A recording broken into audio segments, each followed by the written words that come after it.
Hello everyone and welcome to my second tips and tricks video. In this video there are some things that may have taken hundreds of hours for me to realize. But some of them are simple and might seem quite obvious to one person, but I really hope that at least someone will find something useful to themselves in this tips and tricks video. So without further talk, let's begin.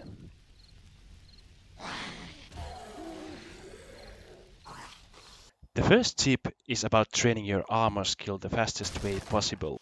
For this you'll need wood spikes, wood log spikes, barbed wire, cactuses or something that gives you little damage over time.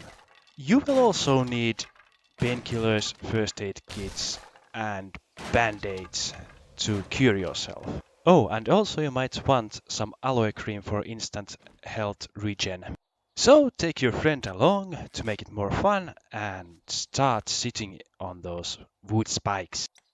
The second reason why it's so nice to have friends is that you can heal each other with healing items. This can be achieved by holding a healing item in your hand, then targeting the person, and when you see his or her health bar, you left click instead of right clicking as you usually do to heal yourself.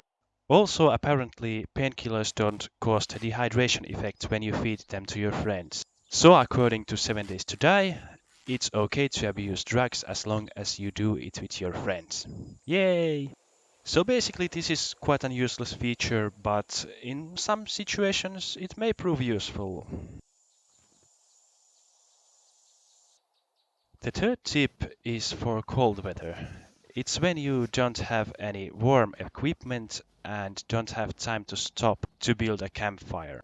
What you usually can do is craft a torch from animal fat and wood. The torch will raise your body temperature by a few degrees, which should save you from hypothermia and keep you moving just long enough to reach a warmer area. The next tip or whatever is about yucca plants.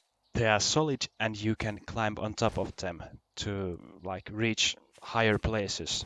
So maybe you can use this feature to build a safe base or something.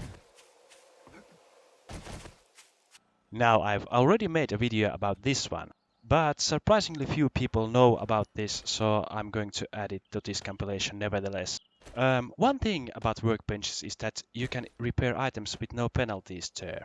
And the second thing is that you can upgrade items with it, such as gun parts, which you can't usually craft yourself.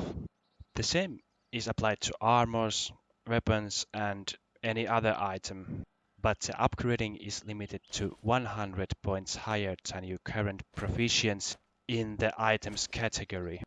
But this is also the way to craft 600 quality items yourself if you have enough proficiency to craft items with 500 quality. The last tip is about super useful items for first hordes in the game.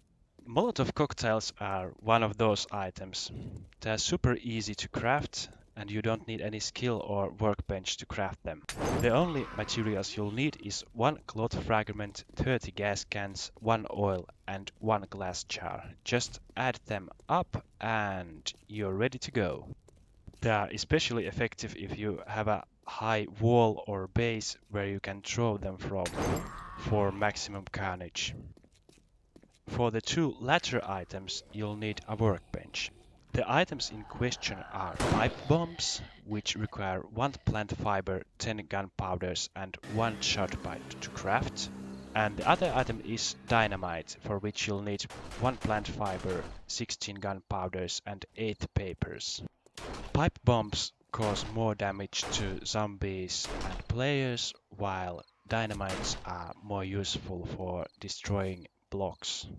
Nevertheless, dynamites are quite useful for killing zombies too, which I'll demonstrate here. That was all for the tips.